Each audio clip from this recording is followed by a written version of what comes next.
Salam jumpa pemirsa, berjumpa kembali di Agropolita News edisi hari ini yang akan menyajikan beragam berita terkini dan menarik dari wilayah Malang Raya. Bersama saya, Kiko Anajibah, dan berikut Agropolita News selengkapnya untuk Anda.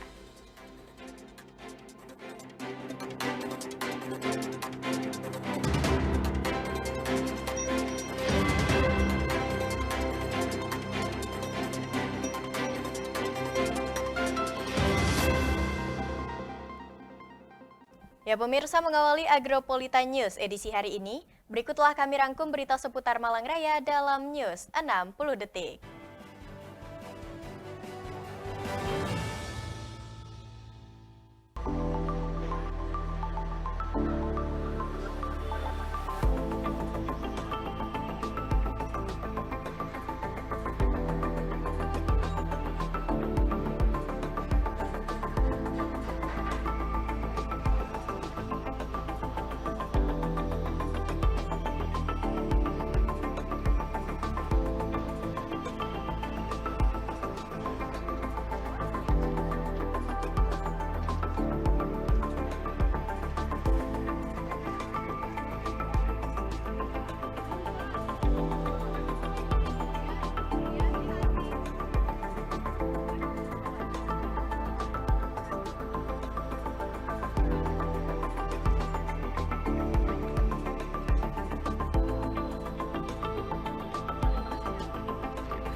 Ya pemirsa, informasi utama kami hadirkan untuk Anda.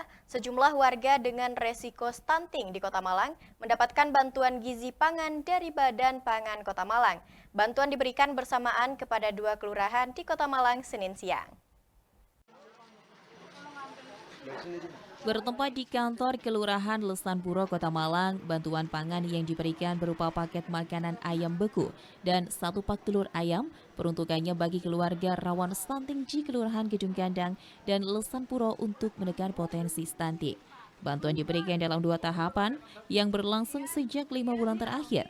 Pada periode kedua ini, jumlah bantuan meningkat dari yang semula 39 paket menjadi 78 paket bantuan. Menurut anggota Pusat Kesejahteraan Sosial Gedung Gandang, peningkatan disebabkan oleh peningkatan angka kelahiran dari kalangan keluarga rentan stunting yang bertambah. Kalau saya khusus Gedung Gandang ada 78 KPM, yang diberikan adalah 1 ekor ayam dan 10 butir telur. Bu, itu dalam rangka apa sih Bu pembagian ini? Untuk pencegahan stunting. Ini dari mana? Dari Bapak. Kita sudah 5 kalinya ini, Mas. 5 kali. Nanti rencananya 6 kali kan, yang kemarin 3, sekarang rencananya 3 kali juga. Berapa Ini bulan masih sekali belum. Bu? Setiap bulan ini. Jadi setiap bulan 1 kali, bulan berikutnya. Sama dengan Gedung Gandang, Kelurahan Lesanpuro juga mengalami peningkatan keluarga resiko stunting dari yang semula 106 menjadi 116 dengan faktor penyebab yang sama. Yang dibagikan adalah 1 kilo ayam karkas, ayam beku, dan 1 pak telur. Setiap paknya isi 10 butir. Kalau untuk bantuan KRS, keluarga resiko stunting tetap. Kalau yang dari tahap 1 106, sekarang 116. Bertambah ya Bu? Kalau untuk yang stunting sendiri ada berapa tuh? Bukan stunting, Resiko ya? resiko stunting, lesan puro 0 stunting. Sementara dari pihak warga penerima bantuan merasa terbantu dengan bantuan dari pemerintah ini. Mereka bersyukur dapat tambahan lauk bergizi untuk anaknya. Yang rawan stunting itu, Mbak? Ya, rawan stunting. Ada berapa anak kecil di rumah? Ada 2. 2. Selama ini gimana, Mbak, konsumsi telur dan ayam? Ya, mau. Oh, iya. Ya, Ada kendala nggak sih, Mbak, dengan anaknya nggak ada. untuk makannya? Ya. Kayak cuman yang kemarin tuh agak susah. Sekarang alhamdulillah. Usia berapa Mbak anaknya? Usia 4 tahun. Sama Sama yang Muhammad satunya Gofir, 9 tahun. Gedung Kandang. Bagaimana sebagai warga menerima bantuan ayam dan telur ini? Ya, alhamdulillah. Bersyukur sekali mendapatkan Isma. Bantuan akan terus diberikan kepada warga resiko stunting yang membutuhkan secara merata di Kota Malang hingga bulan depan. Diharapkan dapat menekan potensi stunting di Kota Malang. Dari Kota Malang, Yan ATV melaporkan. Sementara itu pemirsa, adanya seruan golput dalam pemilu 2024 dari kalangan keluarga korban tragedi Kanjuruhan menjadi perhatian Komisi Pemilihan Umum Kabupaten Malang. Untuk menekan angka golput, KPU terus meningkatkan sosialisasi tentang pemilu di berbagai daerah.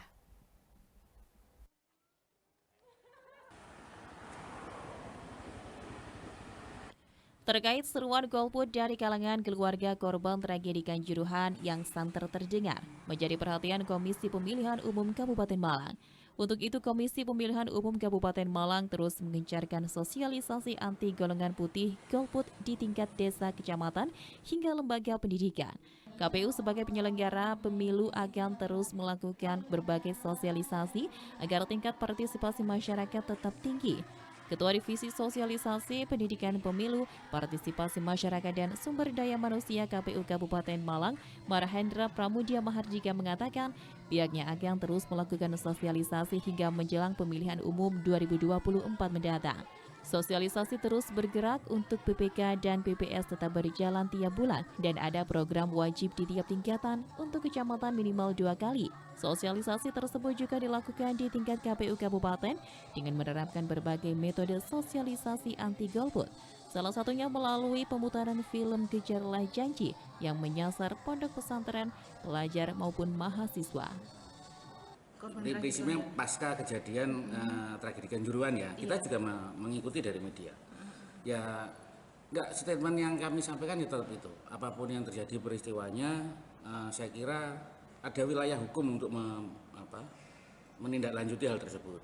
Terus terkait dengan pemungutan suara, terus yang itu adalah mengcover semua hak warga negara yang telah memenuhi syarat. Saya kira ini ya sebaiknya tetap digunakan. Tapi bagaimanapun juga masyarakat itu adalah hak lah ya, itu dikembalikan pada masyarakat bagaimana memaknainya. Terus kalau arahan kami melalui sosialisasi, ya kita berharap tetap saja mereka yang telah terdaftar, mereka yang memiliki hak pilih tetap datang ke TPS untuk menggunakan hak pilihnya, memilih yang terbaik sebagaimana yang mereka harapkan. Tanggapannya dari KPU? Ya, enggak, tapi prinsipnya tetap kami apapun alasannya, yang namanya pemilu kan tetap butuh partisipasi masyarakat, kehadiran semua orang yang punya hak pilih. Karena ujungnya kan pemilu kan ya untuk memperbaiki yang katakanlah kemarin dianggap kurang tepat, kemarin yang sudah baik perlu diperbaiki lagi. Nah itu kita memahami ya prosesnya ya melalui pemilu.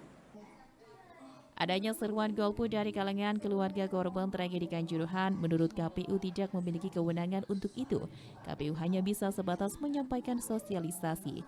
KPU Kabupaten Malang berharap untuk seluruh masyarakat yang sudah terdaftar dalam pemilih tetap dapat menggunakan hak pilihnya di pemilu yang akan berlangsung pada 14 Februari 2024 mendatang. Dari Kabupaten Malang, Max Munir, ATV melaporkan. Ya pemirsa, beragam informasi menarik dan aktual lainnya akan kami sajikan setelah jeda pariwara yang satu ini, dan tetaplah bersama kami di Agronews.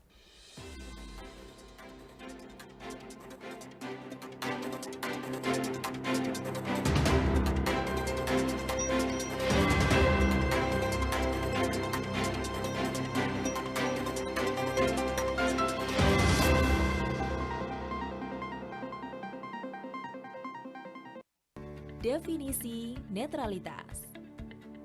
Bebas konflik kepentingan, tidak memihak, bebas intervensi, objektif, bebas pengaruh, adil.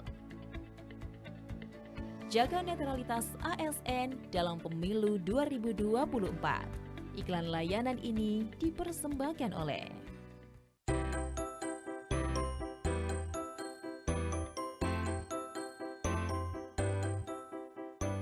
Hai teman-teman Agropolitan Televisi dan Dinas Pendidikan Kota Batu berkolaborasi Menghadirkan guru yang hebat dari berbagai sekolah di Kota Batu. saksikan Ada Kelas di ATV secara live setiap hari Rabu, Kamis, dan Jumat. mulai pukul 15 sampai pukul 17 waktu Indonesia Barat. Semangat belajarnya ya. Sampai jumpa.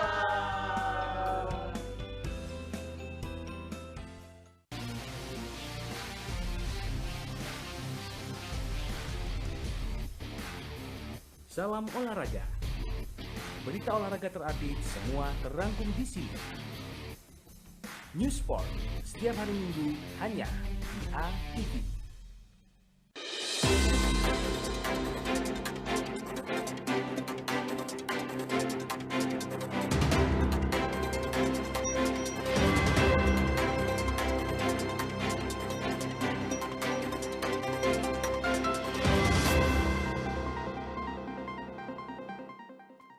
Ya, Agronews kembali hadir pemirsa kali ini dengan berita terkait apresiasi terhadap sineas bertalenta di Kota Batu. Dinas Komunikasi dan Informatika atau Diskominfo Kota Batu mengadakan Festival Film Kominfo atau FFK di Gor Gajah Mada. Dalam FFK tersebut ada 39 peserta yang bersaing dibagi menjadi 3 kategori, yaitu peserta umum, KIM, dan peserta pelajar. Kegiatan tersebut merupakan puncak acara dari rangkaian kegiatan Kominfo Fair 2023 yang diselenggarakan untuk merayakan Hari Jadi Agropolitan Televisi yang ke-20.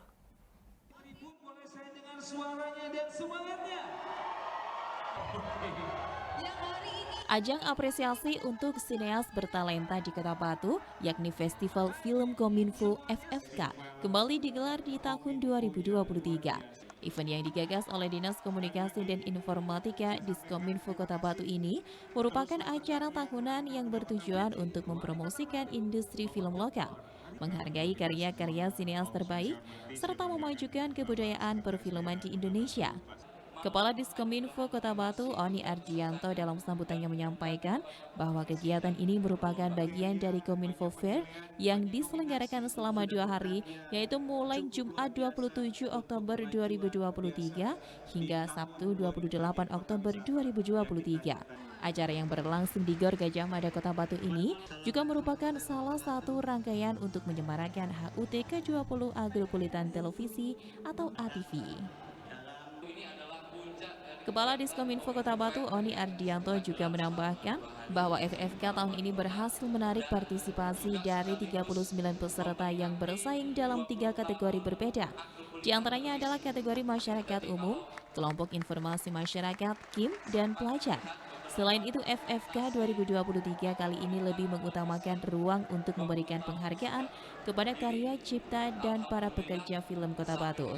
Sementara itu, PJ Wali Kota Batu Aris Agung Paewai memberikan apresiasi yang setinggi-tingginya untuk kegiatan FFK ini, yang mana diharapkan FFK ini dapat memberikan dampak positif yang sebanding dengan cepatnya perkembangan dunia digital. Tentunya apresiasi yang diberikan harus sejalan dengan pencapaian karya-karya terbaik yang dihasilkan oleh generasi muda Kota Batu. Lebih lanjut, Pemkot Batu akan berkomitmen untuk memberikan lebih banyak apresiasi tinggi di tahun-tahun selanjutnya untuk sineas bertalenta di Kota Batu. Malam puncak Kominfo Fair berupa anugerah Festival Film Kominfo 2023 ini juga telah mengumumkan pemenang dari 14 kategori nominasi yang diperebutkan, mulai dari kategori film terbaik, editor terbaik, sutradara terbaik, dan kategori terbaik lainnya. Dari Kota Batu, Violan Ikhwanda, ATV melaporkan. Ya pemirsa, kita beralih ke informasi selanjutnya. Pemerintah Kota Batu melalui Dinas Perhubungan Kota Batu menggelar sosialisasi untuk meningkatkan keselamatan berkendara di kalangan pengemudi mobil penumpang angkutan umum. Sosialisasi tersebut diikuti oleh 210 pengemudi angkutan umum 9 jalur dengan menghadirkan narasumber dari Polres Batu, Jasara Harja, dan BNN Kota Batu.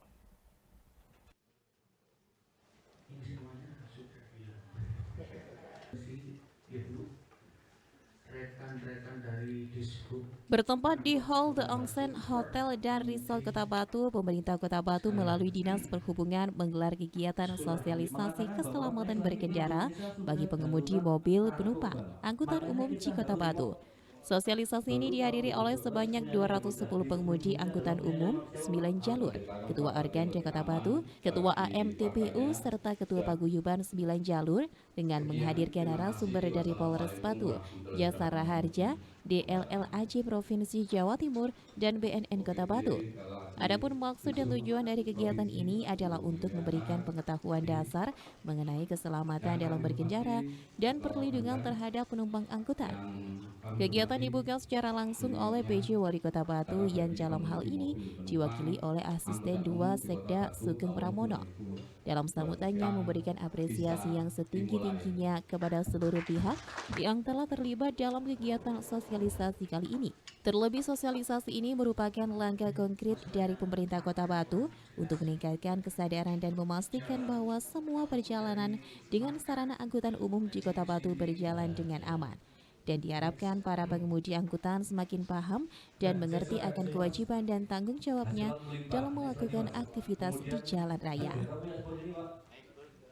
Kegiatan sosialisasi dimulai dengan arahan dari Polres Batu terkait lalu lintas dan angkutan jalan yang berfokus pada keselamatan di jalan beserta sanksi hukumnya. Dilanjutkan dengan pemaparan dari Jasara Harja yang membahas tentang peraturan tentang santunan kecelakaan lalu lintas. Kemudian pengarahan dan sosialisasi dari BNN Kota Batu tentang pengaruh penyalahgunaan narkoba dalam berkendara di jalan beserta sanksi hukumnya. Maka dari itu melalui sosialisasi ini diharapkan menjadi langkah positif dalam meningkatkan kesadaran dan perilaku pengemudi angkutan umum di Kota Batu untuk menciptakan perjalanan yang lebih aman dan nyaman bagi semua penumpang. Dari Kota Batu, Violan Ikhwanda, ATV melaporkan. Ya pemirsa, penanggulangan sampah sampai saat ini masih terus menjadi fokus perhatian dari pemerintah Kota Batu. Salah satu yang perlu diperhatikan juga yaitu sampah dari sekolah, rumah makan maupun hotel dan tempat wisata di Kota Batu.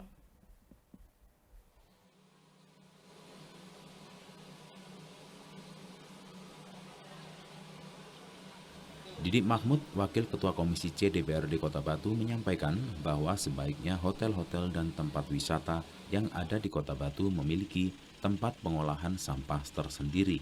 Tetapi bila memang dibutuhkan kerjasama, di mana dari sekian banyak hotel di Kota Batu, mungkin sekitar 10-15 hotel yang memiliki tempat pengolahan sampah atau TPS 3R sendiri.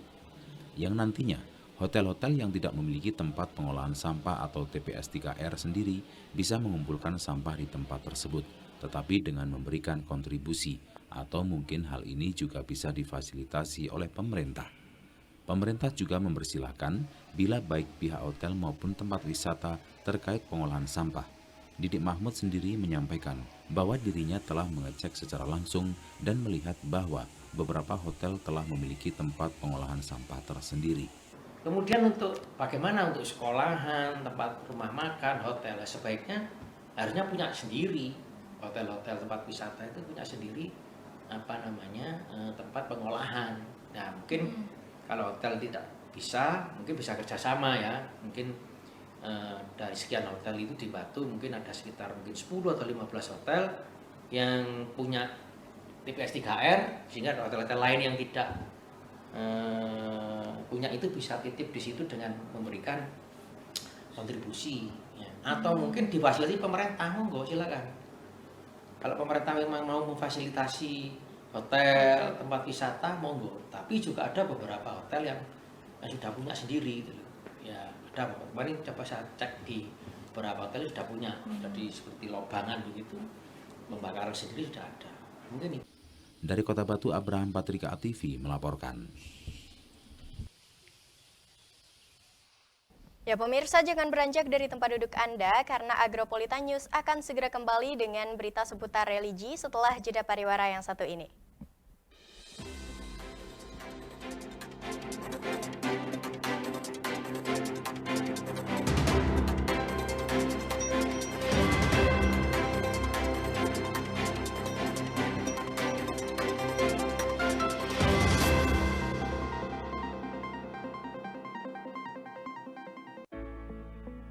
Beragam informasi mengenai pendidikan, agribisnis, ekonomi, dan lainnya akan dibahas tuntas dalam Dialog Siang.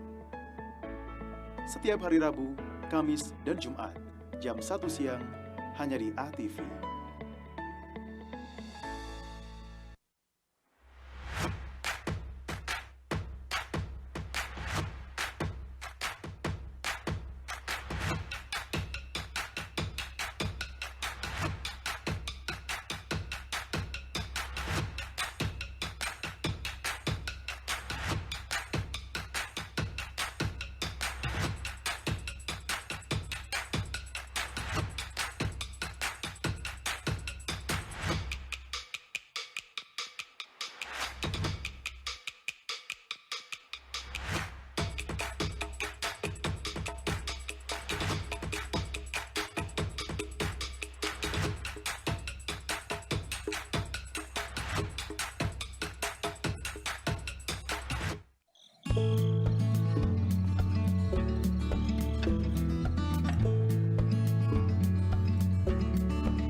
Ya, Anda kembali menyaksikan Agronews, pemirsa. Di Kota Malang ada majelis taklim yang masih eksis dan terus berkembang meski sudah berumur 57 tahun lamanya.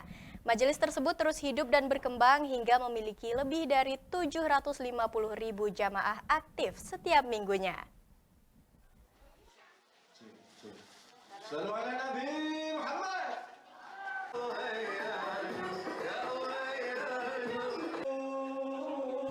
Ratusan jamaah NU Kota Malang menggelar kajian Quran rutin di Gading Kasri, Kelojen Kota Malang. Kajian digelar setiap Senin malam Selasa dengan mengundang kiai dan musik kampus rutin. Mengatasnamakan Majelis Taklim SMS Senin malam Selasa, kajian ini rutin digelar setiap minggunya secara bergiliran dari rumah ke rumah. Mulai dari anak-anak hingga lansia seluruhnya khidmat dalam mengikuti jalannya kajian. Hal ini sudah menjadi tradisi 5 generasi warga setempat dalam memperkuat akidah agama dan ukhuwah Islamiyah. Hingga kini tradisi ini masih terus berlangsung dan dilestarikan oleh warga setempat. Tahun 66, kalau ditarik ke tahun sekarang sudah 57 tahun. Maka sejak awal itu kita membangun silaturahim dalam rangka kemakmuran masjid yang didirikan oleh pendiri Pondok Pesantren Tauhada Romo Haji Muhammad Yahya. Setelah itu berlanjut, generasi telah dipimpin oleh Kiai Ahmad Dimyati, kemudian dipimpin oleh Kiai Haji Judi Arifin, dilanjutnya kemudian oleh Bapak Kiai Haji Abdul Karim, kemudian Baji Muhammad Yasir, Kiai Malikan, dan saya generasi kelima Haji Muhammad Sultan. Tajuk kali ini adalah peringatan Hari Santri. Diharapkan Nahdliyin akan senantiasa belajar dan memperdalam ilmu agama bersama dengan ustadz dan kiai setempat. Hal ini lantaran sebagai santri wajib senantiasa menambah khasanah agama secara terus-menerus. Para kiai dan ustadz juga dulunya seorang santri. Jadi kesinambungan ini hendaknya dijaga untuk selalu memperkuat ukhuwah Islamiyah dan akhlakul karimah setiap insan muslim. Dari Kota Malang, Yan ATV melaporkan.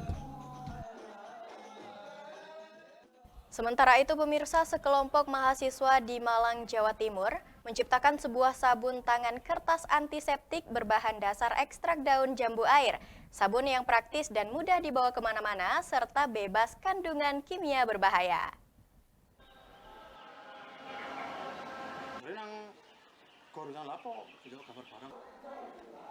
Sekelompok mahasiswa di Malang, Jawa Timur menciptakan sebuah sabun tangan kertas antiseptik berbahan dasar ekstrak daun jambu air. Sabun yang praktis dan mudah dibawa kemana-mana serta bebas kandungan kimia berbahaya. Tim ilmiah gabungan program kreativitas mahasiswa jurusan farmasi Universitas Muhammadiyah Malang memanfaatkan kandungan senyawa aktif saponin untuk membuat Edajair, sabun kertas portable. Tim terdiri dari Aisyah Apriliano, Fikri Maya Sylvia, Aswasia Nazmi Nur Rizki, dan Regita Trias Pramudiana melakukan serangkaian uji ilmiah selama 3 bulan untuk menghasilkan formulasi yang tepat untuk membuat Edajair. Kandungan saponin terbukti efektif membunuh bakteri dan kuman sebagai antimikroba. Saponin banyak terdapat dalam daun jambu yang mengandung senyawa aktif flavonoid, alkanoid, triterpenoid, fenolik, dan tanin. Untuk menghasilkan saponin, daun jambu air segar dipilah dan masuk ke dalam oven khusus dengan suhu tertentu. Setelah kering, adonan daun jambu air dihaluskan dengan menggunakan blender. Serbuk daun jambu air lalu dicampur dengan minyak zaitun dan sodium lauryl sulfat dengan kadar sangat rendah untuk membentuk adonan sabun. Setelah jadi, adonan dicetak dan dipanaskan kembali hingga menjadi lembaran kertas sabun. Sabun daun jambu air lalu dikemas dalam kantong kemasan berisi lembaran kertas sabun siap pakai. Selain ampuh membunuh kuman dan bakteri, juga mampu mencerahkan serta melembabkan kulit. Cara percuma. Kemudian kami ingin menumbuhkan inovasi, yaitu membuat ekstrak daun jambu air untuk dijadikan sebuah produk, yaitu paper soap. Kelebihannya dibandingkan sabun-sabun biasa apa nih? Kelebihan dari produk kami yang pertama praktis, kemudian juga mengandung kandungan minyak zaitun yang dapat melembabkan kulit, kemudian selain melembabkan kulit juga dapat digunakan sebagai antiseptik atau antibakteri, kemudian memiliki harga yang cukup terjangkau dengan harga Rp10.000 dengan isi 20 lembar tiap kemasannya. Saat ini sabun Edajair sudah dijual resmi via pemesanan maupun online di berbagai marketplace dengan harga Rp10.000 per kantong. Kedepan tim akan terus mengevaluasi Edajair agar bisa lolos BPOM dan dijual secara lebih masif. Dari Kota Malang, Saiful Akbar, ATV melaporkan. Ya pemirsa, usai jeda kami masih akan menampilkan informasi menarik lainnya seputar wilayah Malang Raya. Nantikan informasi tersebut setelah jeda pariwara yang satu ini dan jangan kemana-mana.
Kami sajikan beragam fakta,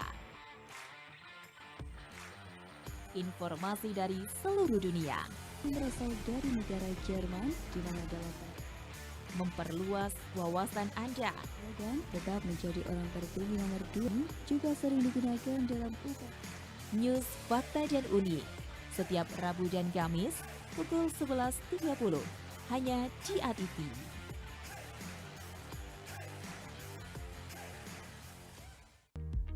Dalam upaya pencegahan dan pengendalian penyakit demam berdarah DNJ DBD di Kota Batu, lakukan pemberantasan sarang nyamuk dengan melakukan 3M+, menguras dan menyikat tempat penampungan air seminggu sekali, menutup rapat tempat penampungan air, mengubur barang bekas yang dapat menampung air.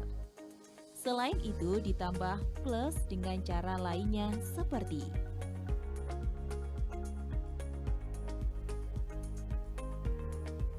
masyarakat dapat melaksanakan bulan bakti gerakan pemberantasan sarang nyamuk 3M+ serentak tiap hari Jumat, minggu keempat bulan Maret dan Juli tiap tahunnya.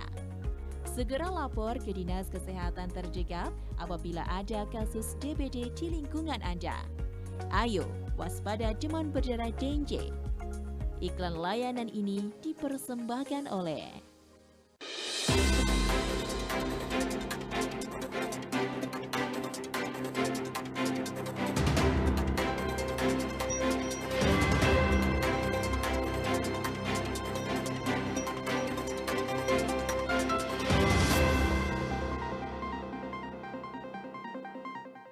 Ya pemirsa, terima kasih Anda masih setia bersama kami di Agronews. Satreskrim Polres Malang menggelar rekonstruksi pembunuhan terhadap tetangga yang dituduh pelaku santet di Gondang Legi, Kabupaten Malang. Dari 33 adegan yang diperagakan, ditemukan fakta baru yang belum ada dalam pemeriksaan sebelumnya.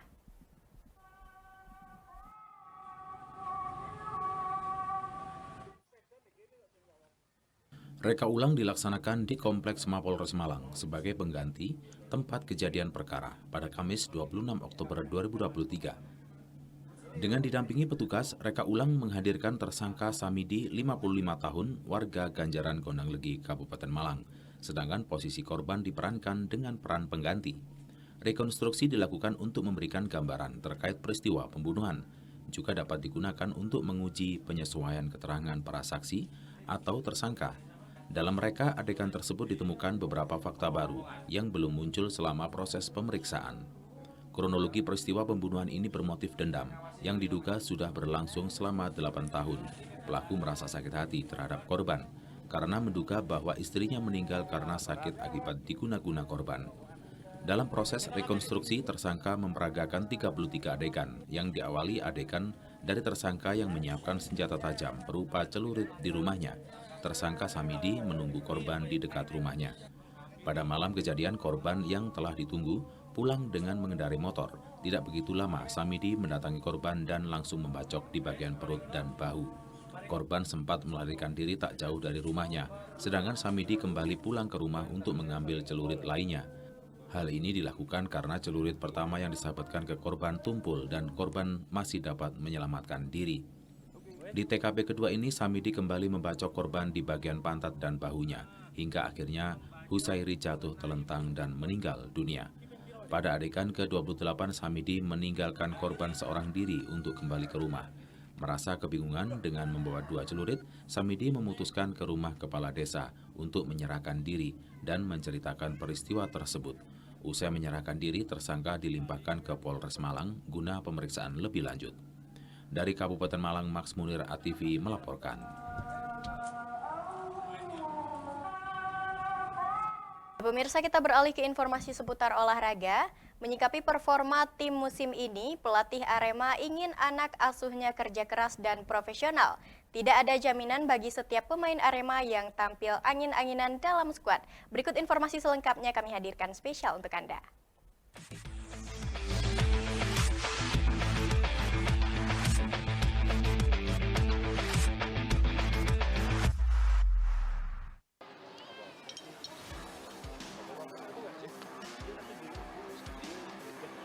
Arema masih fokus untuk bisa bangkit dari papan bawah klasemen. Seluruh pemain wajib menampilkan performa terbaik saat berseragam Singoedan. Baik tampil reguler atau tidak bermain sekalipun, pemain dituntut untuk tetap profesional dan membuat perbedaan dalam tim. Tidak ada ruang untuk pemain yang performanya angin-anginan di skuad Arema FC. Pelatih secara tegas membenci pemain yang bermain hanya dalam zona nyaman. Untuk menjadi pemain Arema, dirinya butuh untuk menuntut diri selalu lebih baik. Baik pemain lokal asli Malang ataupun asing wajib membuktikan diri dalam skuad. Satu-satunya jalan untuk membuktikan diri adalah dengan selalu bermain baik. Because they need always work. Mereka harus selalu bekerja. And playing or not, Main atau enggak, they need to be professionals. dan dia harus bersikap profesional. And in any opportunity that we put them playing, Dia pada saat ada kesempatan untuk memainkan dia, they need to show something different. dan dia harus bisa menunjukkan sesuatu yang berbeda. They need to make the difference. Dia harus membuat sebuah hal yang berbeda. Because if we feel that they don't make the difference, like they don't have professionals, Jadi pada saat mereka nggak membuat sebuah yang perbedaan dan tidak profesional dalam bekerja, we need to change something. tentu saja kita harus merubah itu. And I don't like players that stay in his comfort zone. Saya nggak suka pemain yang ada di zona nyaman. And of course, to play in Arema, tentu saja untuk main di Arema, they need to be demanding dia harus menuntut dirinya sendiri. With ourselves. And it doesn't mean even for the players of Malang, they need to understand that they need to deserve to play in. Dan bahkan untuk pemain yang asli Malang pun dia harus benar-benar layak untuk main di Malang. Dari Kota Malang, Dion Arista, Newsport ATV melaporkan.